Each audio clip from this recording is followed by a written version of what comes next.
মানে মোটামুটি 2200 টাকা খরচ করে 50 টাকার মাছও পায় নাই। ইতিমধ্যেই কেশরদা একটা মাছ ওঠায়ও ফেলছে। মানে আমার বিশ্বাসই হচ্ছিল না যে আমিও বড়শি দিয়ে মাছ ধরতে পারি।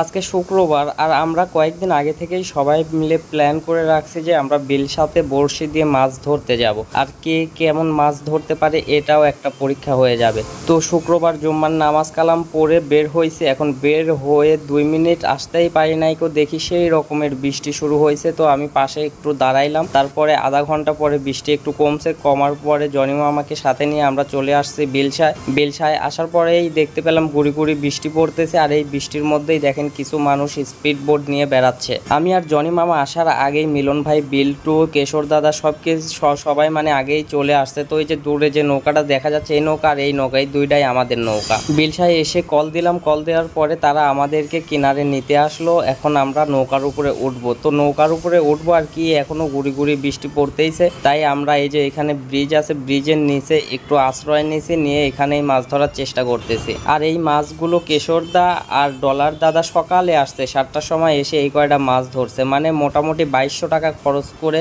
বড়শি, তারপরে সব কিছু নৌকা ভাড়াটা করে খরচ করে মাছ ধরতে আসছে। আসার পরে মানে 50 টাকার মাছও পায় নাই। আর এদিকে তো বৃষ্টি পড়তেছে, বৃষ্টির মধ্যে তো বড়শিতে ওই রকমের ভালো মাছ ওঠে না। দেখেন এখন অব্দিও গুড়ি গুড়ি বৃষ্টি পড়তেছে। তো আমরা এর মধ্যে চেষ্টা করতেছি দেখি 2-1টা মাছ পাওয়া যায় কিনা। তো বিল্টু, তারপরে আলামিন ভাই, মিলন ভাই সবাই পানির মধ্যে বড়শি ফেলে দিয়ে আমরা অপেক্ষা করতেছি দেখি 2-1টা টিপ দেয় কিনা মাছ।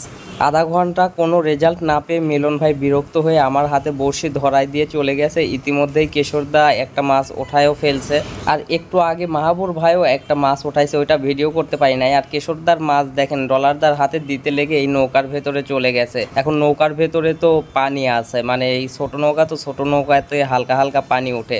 তারপরে অনেক কষ্ট করে আবার নৌকার মধ্যে থেকে মাছ বের করছে। তার আধা ঘন্টা পরে আমিও একটা মাছ ওঠাই ফেলছি। মানে আমার বিশ্বাসই হচ্ছিল না যে আমিও বড়শি দিয়ে মাছ ধরতে পারি। মানে এগুলা তো পুঁটি মাছ, আসলে এই মাছ ধরাটা তো বড় ব্যাপার না কো, কিন্তু মাছ যে ধরতে পারছি এটাই হচ্ছে বড় ব্যাপার। পরে কি আর করব, সবাই মানে অনেক রেগে গেছে।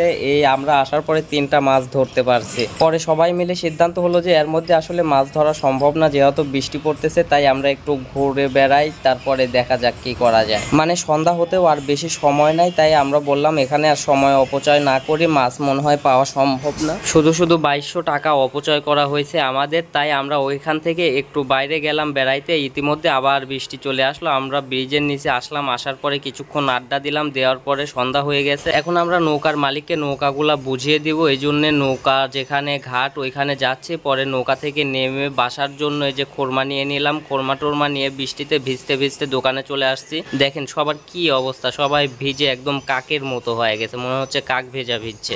পরে আমিও বাসায় চলে আসলাম। আসার পরে আমার আম্মাজানের হাতে খোরমার একটা প্যাকেট দিয়ে দিলাম। আমার আম্মাজান তো অনেক বেশি খুশি, ওর দাঁত নাই যদিও। আর আমার অবস্থা দেখেন, আমিও ভিজে একদম পুরা কেমন হয়ে গেছি। তো যাই হোক, এখন আল্লাহ আল্লাহ করে জ্বর না আসলেই হয়। আল্লাহ রক্ষা করো, আর সবাই আমার জন্য দোয়া করবেন। আসসালামু আলাইকুম।